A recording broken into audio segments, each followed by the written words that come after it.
Otávio Família, mais um vídeo no canal. Desde já agradecendo a vocês, todas e todos, por estarem fazendo as inscrições no nosso canal, ativando o sininho de notificações, compartilhando os vídeos, deixando os likes de vocês, que é muito importante. Já convido vocês a deixarem um like aqui. Sejam todos e todos muito bem-vindos e bem-vindos. Este é o África no Centro, o canal para nós discutirmos relações étnico-raciais, história, contemporaneidade, enfim, as contribuições que o nosso povo legou para a humanidade ao longo dos tempos, sempre a partir da perspectiva do panafricanismo. Como eu prometi para vocês no vídeo anterior, a gente hoje vai falar um pouquinho sobre o desaparecimento do grande Pelé. Como eu falei no vídeo anterior, né, aconteceram coisas muito rápidas, né, muito coladas uma na outra. O desaparecimento do Pelé, a posse do Luiz Inácio Lula da Silva e depois essa tentativa de golpe frustrada, né, que aconteceu no último domingo, mas hoje a gente vai falar do Pelé. Desde já, eu não sou advogado do Pelé, sou um mero professor de História da África. Então, por que eu estou falando isso? Porque geralmente quando a gente toca no assunto Pelé, a primeira coisa que vem na cabeça das pessoas, geralmente, por conta do racismo estrutural, o Pelé é um homem que não quis reconhecer a sua filha. Repito, não sou advogado do Pelé, mas eu sou um homem antirracista. E o Pelé é um homem preto. Significa que eu vou passar pano pro Pelé? Não. Porque o panafricanismo não passa pano para ninguém, nem para preto, ou para preta, né?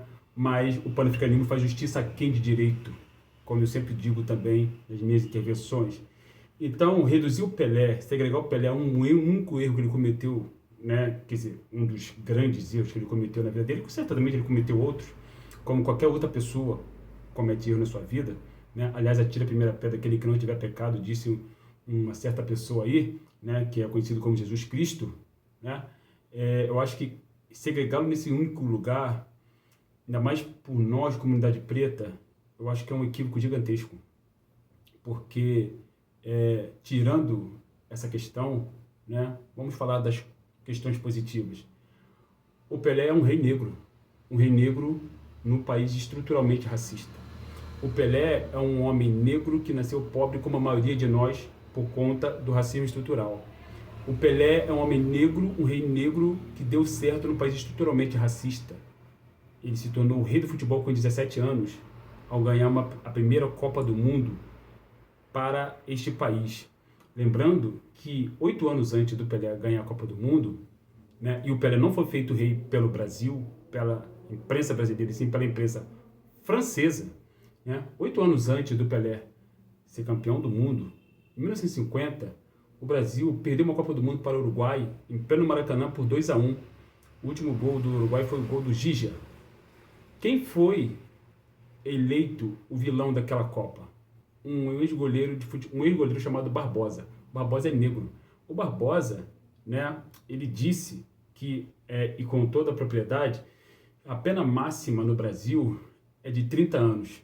A pena de Barbosa, por ele ter tomado o gol, que como qualquer goleiro do mundo já foi vazado, a pena do Barbosa durou muito mais tempo do que isso. Mas o Barbosa ele só foi execrado dessa forma por ele ser um homem preto vivendo num país estruturalmente racista. Lembrando que nos anos 50, muito foi dito pela mídia burguesa, diga-se de passagem, e isso fez parte do imaginário social, do imaginário coletivo brasileiro, que os negros eram incapazes de jogar futebol. Eram incapazes de suportar grande pressão. Inclusive havia desconfianças, né, sobre se o Pelé e o Garrincha iam conseguir suportar a pressão de jogar uma Copa do Mundo na Europa, no outro continente. E vocês sabem muito bem qual foi o resultado da Copa do Mundo de 1958. O Brasil foi campeão do mundo com o Pelé e Garrincha gastando a bola. E o Pelé, o Garrincha também negro, né? E o Pelé sendo aclamado com 17 anos, rei do futebol. Rei do futebol numa Copa do Mundo onde tinha um homem chamado Just Fontaine, que era um francês, europeu, branco, que é o maior artilheiro de Copas, fez 13 gols numa edição de Copa do Mundo. E o Pelé se tornou rei. Os franceses elegeram Pelé, não Just Fontaine. E o Just Fontaine, repetindo, ele era francês. O Pelé se tornou rei do futebol com 17 anos, numa época que existia um jogador chamado Puskás, que jogava no Real Madrid e era um cracaço de bola.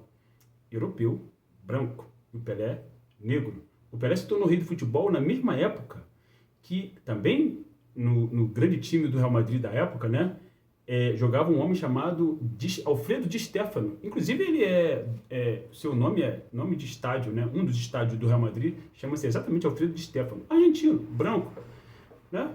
E o Pelé foi eleito o maior de todos. O Pelé foi a primeira pessoa e única até hoje, primeiro jogador de futebol e único até hoje a atingir a marca de 1000 gols. 1000 gols em 1969. Então o Pelé, ele é detentor de marcas que até hoje grandes jogadores como Messi, Mbappé, Cristiano Ronaldo, o próprio Zico, Cruyff, Romário, o grande Marco Van Basten, jogadoraço, o maior centroavante que eu já vi jogar na minha vida, não atingiram. Não atingiram. O Pelé era um jogador absolutamente completo. Estamos falando do Pelé. Ele é um jogador de futebol absolutamente... Depois a gente fala do Edson. Ele é um jogador de futebol absolutamente completo. Lembrando que o futebol ele foi criado pelos ingleses. A FA, Football Association, é a federação de futebol mais antiga do mundo. Foi criada na Inglaterra. O futebol, quando ele foi criado, ele era um esporte de elite, né? Grandes clubes de futebol hoje da Inglaterra, como Manchester United, foi criado para a classe trabalhadora britânica em pleno século XIX, no contexto da Revolução Industrial. Ainda assim, negros não podiam jogar futebol. Não podiam. Só brancos. Só no início do século XX, ali, por volta de meados ali do século XX, que os negros começaram a serem admitidos, né, neste esporte chamado esporte bretão, porque foi inventado pelos ingleses, né? Mas o Pelé, ele é o embaixador do Brasil por excelência, o maior embaixador da história do Brasil, porque se você for viajar para o exterior, para a Europa, por exemplo, como meu irmão já teve a oportunidade, né, graças ao seu trabalho, na Itália, na Alemanha, se você chegar lá e falar que é brasileiro, a primeira coisa que as pessoas associam é Pelé. Brasil é sinônimo de Pelé, Pelé é sinônimo de Brasil. O Pelé, conforme disse o grande Juca Kfouri, um brilhante jornalista, eu não sou muito de falar bem de jornalista, eu não sou ninguém, eu sou um mero professor de história que nasceu no Morro, mas eu tenho um asco da mídia burguesa, né? Tenho todo o direito de fazer minhas críticas, como qualquer um de nós temos, mas o Juca Kfouri, ele é um cara progressista, e eu gosto muito das crônicas dele, do seu trabalho. Foi um cara que esteve muito próximo do Pelé ao longo de sua carreira, né? Trabalhou na revista Placar, que eu tinha na minha casa, comprava a revista Placar, enfim. O Juca Kfouri falou que o Pelé se tornou maior do que o Santos. Foi o único jogador de futebol, na história do futebol, que se tornou maior do que o seu próprio clube. Eu acho que o Pelé se tornou maior até que o próprio futebol, né? Porque fazer o que o Pelé fez, na época que ele fez, com o material que ele tinha à disposição para a época, de baixíssima qualidade, chuteira, calção, ter a percepção de tempo e bola, tempo e espaço, né, que ele tinha, chutava brilhantemente com as duas pernas, muita gente não sabia se ele era destro ou canhoto, cabeceava de olhos abertos, tinha várias formas de matar a bola no peito, né, pensava na frente, muitas das vezes a jogada antes até dele fazer a jogada, ele pensava primeiro. Aliás, o Pelé falou uma coisa bem interessante: é necessário pensar, é preciso pensar com a bola nos pés. Ele falou essa frase. E tendo disputado menos partidas, apesar do Santos fazer várias excursões por aí, tendo disputado menos partidas do que se disputa hoje em dia, dada a quantidade de competições que temos nesse calendário maluco do futebol brasileiro, futebol mundial de uma forma geral, né? Mas ainda assim ter atingido a marca de 1000 gols com 29 anos, é uma África. E se vocês olharem no dicionário português, o sinônimo de África é façanha, proeza, feito, em alusão às famosas façanhas lá praticadas. E o Pelé é um homem africano em diáspora. Então eu acho que, para nós, comunidade preta, é necessário a gente olhar com outros olhos para o Pelé, porque ele nasceu para ser eterno.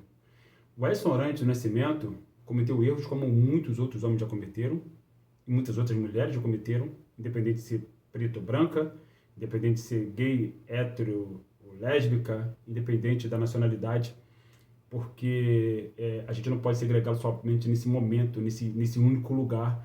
Aliás, sobre isso, o Juca Kfouri também fala, né, num vídeo dele que eu assisti, achei bem interessante, que o erro que ele cometeu por ele ter ido pela cabeça de outras pessoas. Também é um erro, né, dele ter ido pela cabeça dos seus advogados, que achavam que aquilo ali era uma tentativa de se dar bem, da pessoa se dar bem, uma tentativa até de suborno. Depois ele viu que não era nada disso, a pessoa só queria ser reconhecida como sua filha, como outros também reivindicaram a paternidade do Pelé e foram também reconhecidos igualmente. Posteriormente, o Pelé reconheceu a paternidade da menina, mas já no segundo momento, já não houve tanta relação simpática entre eles. A menina veio a falecer, a pessoa, né? A senhora já era uma senhora, né? Veio a falecer depois, antes dele, inclusive, antes do próprio Pelé. Mas, de qualquer maneira, o reconhecimento da paternidade aconteceu. Então, eu não estou aqui para passar pano Pelé, tanto é que a gente está falando isso. Mas, quando o Ayrton Senna morreu, em 1994, 1º de maio de 1994, eu estou à vontade para falar porque eu estava no Maracanã, eu sou fã de futebol, sou fã de automobilismo, estava no Maracanã, houve uma grande comoção, uma grande festa, Flamengo e Vasco no Maracanã, cantamos para o Senna, mas o Senna é considerado um dos maiores heróis brasileiros, né? E ninguém fala nenhuma vírgula contra o Senna. Eu acho interessante isso, mas o Senna é um homem branco, né? Um homem branco vivendo numa sociedade estruturalmente, um país estruturalmente racista. O Pelé, em 1969, quando ele fez o milésimo gol, ele falou que o Brasil precisava olhar as criancinhas. E muita gente não entendeu isso, achou que isso era demagogia. Se o Brasil tivesse cuidado das crianças em 1969, seriam os homens de hoje, né? Estariam com mais de 50 anos. E muitas crianças, e negras principalmente, ficaram pelo caminho. E o Pelé, quando está falando das criancinhas, principalmente as crianças negras, que são mais abandonadas pelo Estado brasileiro, é óbvio, ficaram pelo caminho. Inclusive, poderiam ser grandes jogadores de futebol. Os jogadores de futebol estar em outros postos de trabalho, em outras profissões, melhorando o país, se o Estado tivesse feito seu devido trabalho. Mas ele não fez. O Pelé até fez determinados serviços sociais que ele preferiu guardar para si, né? Não colocar, não explanar isso. E só vem aparecendo agora essas questões dele, né? Esses trabalhos sociais que ele fez só vem aparecendo agora depois do seu desaparecimento. Eu acho isso de uma grandeza de caráter enorme, porque hoje em dia, com as redes sociais, muita gente faz questão de mostrar, né? Mas quando, por exemplo, uma pessoa ou um casal branco adota uma criança negra, faz questão de mostrar isso na internet, no Instagram da vida. Enfim, eu acho que isso é até, inclusive, motivo para uma outra conversa, mas eu acho que a posição do Pelé nesse sentido, eu acho que ela foi digna de elogios, né? O Pelé, ele precisa ser mais valorizado pela comunidade preta, porque os brancos já nos bombardeiam de todas as formas possíveis e imagináveis. Exemplo claro, eu bati de frente com um professor, ex-professor de geografia meu, que é branco, que é torcedor do Botafogo, que uma vez falou mal do Adriano Imperador, pelo fato do Adriano Imperador estar andando de Ferrari na comunidade de origem dele, que é a Vila Cruzeiro. Eu falei para ele, o Adriano Imperador, ele pode andar de Ferrari onde ele quiser, porque ele pode, porque o preto não é sinônimo só de pobreza. Aliás, preto não é sinônimo de pobreza. A pobreza nos é imposta por conta do racismo estrutural. Então o Adriano, ele pode andar de Ferrari onde ele quiser, porque ele ganhou o dinheiro dele honestamente. E eu falei pra ele, o Kaká, ele faz a mesma coisa, já desfilou de Ferrari em São Paulo. Você nunca falou nada disso. Por quê? Porque o Kaká é branco, né? Então, inclusive sobre isso, Adriano e Kaká, lembrando, o Pelé é um rei negro num país estruturalmente racista. O Kaká, ele foi eleito príncipe de Milão por um ex-narrador chamado Galvão Bueno, da mesma época que o Adriano foi eleito, ou praticamente um pouquinho antes, quando o Adriano foi, um pouquinho depois, melhor dizendo, que o Adriano foi eleito imperador pelos italianos, mas fazendo alusão ao antigo imperador da Roma Antiga, chamado Adriano, né? Então o Adriano, ex-jogador do Flamengo, foi chamado de imperador pelos italianos. E o Galvão Bueno tentou transformar o Kaká, que era um grandíssimo jogador, no príncipe de Milão, a fim de tentar equiparar o Kaká ao Adriano, porque o Kaká é um homem branco, né? Só que o Adriano foi eleito pelos próprios italianos, né? E o Kaká que foi uma pessoa tentou fazê-lo príncipe de Milão. Então, eu acho que é curioso isso, né? Porque sempre se quer colocar, né, uma pessoa branca sempre em destaque quando uma pessoa negra está em destaque.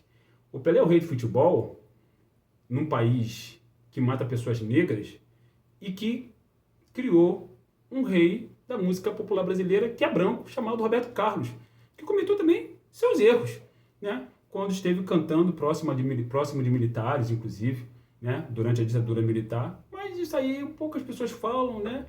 Poucas pessoas se lembram, porque o Roberto Carlos é um homem branco, né? Então eu acho interessante a gente fazer essas análises, família, porque o nosso povo, repetindo, ele é bombardeado diuturnamente. Nós somos o tempo inteiro questionados na nossa capacidade intelectual, na nossa capacidade produtiva, na nossa capacidade profissional, né? O tempo inteiro. Nós, homens pretos, somos o tempo inteiro chamados, né, encarados como violentos, enquanto as mulheres pretas o tempo inteiro são geralmente encaradas como aquelas fáceis, aquelas que você pode simplesmente manter relações sexuais e depois dispensá-las. Eu acho que quando a gente tem na nossa sociedade um homem negro que disse que preto tem que votar em preto, mas ele casou com mulheres brancas, ele se relacionou com várias mulheres ao longo da sua vida, como um jogador de futebol faz hoje em dia, se relacionam com várias mulheres ao longo de sua vida. A diferença é que o Pelé não ficou rico jogando futebol, ele ficou rico depois se tornando um grande empresário. E aí, antes disso, ele falou, né, aliás, posteriormente ele ter se tornado um empresário, né, ele falou que pretos deveriam votar em pretos. Pelé nunca fez propaganda de cigarro, de bebida alcoólica, porque ele estava sempre querendo mostrar que era necessário que a gente cuide do nosso corpo. Isso não tem nada a ver com questão de conservadorismo, não, até porque o grande Malcolm X ele era contra a utilização de substâncias que fazem mal ao nosso corpo. Então, Malcolm X de conservador também não tinha nada. Nem os Panteras Negras que lutaram contra o tráfico de drogas lá, né, nas periferias dos Estados Unidos. Né? Por favor, né? A gente precisa raciocinar e não cair nessas armadilhas desse povo aí que fala um monte de besteira pra gente. Nós precisamos pensar com as nossas cabeças, dentro dos nossos exemplos, dentro da nossa comunidade preta. Fundamentalmente. Em primeiro lugar, precisamos olhar para nós. Então, eu acho que o Pelé, ele tem uma contribuição substancial, uma enorme. E ele é eterno. Como é o DVD que eu tenho aqui dele aqui na minha casa, né? E ele é eterno. Porque ele se tornou uma lenda em vida, né? E um cara muito generoso, pelo que diz o Juca Kfouri, que ele fazia questão de dar autógrafo para as pessoas que vinham pedir autógrafo para ele, fazia questão de dar autógrafo, sem problema nenhum. Enquanto que muita gente aí, né, que não tem metade da estatura que ele tem, se comporta de uma maneira, tem um ataque de estrelismo que eu acho um absurdo, eu acho ridículo. Então, família, eu acho que a gente precisa engrandecer o grande Pelé. Engrandecer o grande Pelé é ótimo, né? Precisamos valorizar esse grande atleta, essa grande entidade que é o Pelé, e porque ele, sem dúvida, é um grande exemplo de como nós negros somos capazes, temos totais condições de mostrarmos as nossas capacidades intelectuais, desde que nós tenhamos oportunidades para isso, né? Dado o nosso recado, venham fazer comigo o meu curso de História Geral da África. Ele é comigo, ele é online, não é aula gravada, é aula presencial, porém online. Ele é dividido em 8 módulos, tenho certeza que vocês vão gostar muito. Estamos juntos sempre, em breve a gente volta aqui para a gente trocar mais uma ideia sobre os outros 2 assuntos que eu falei anteriormente. Hotep, África no Centro.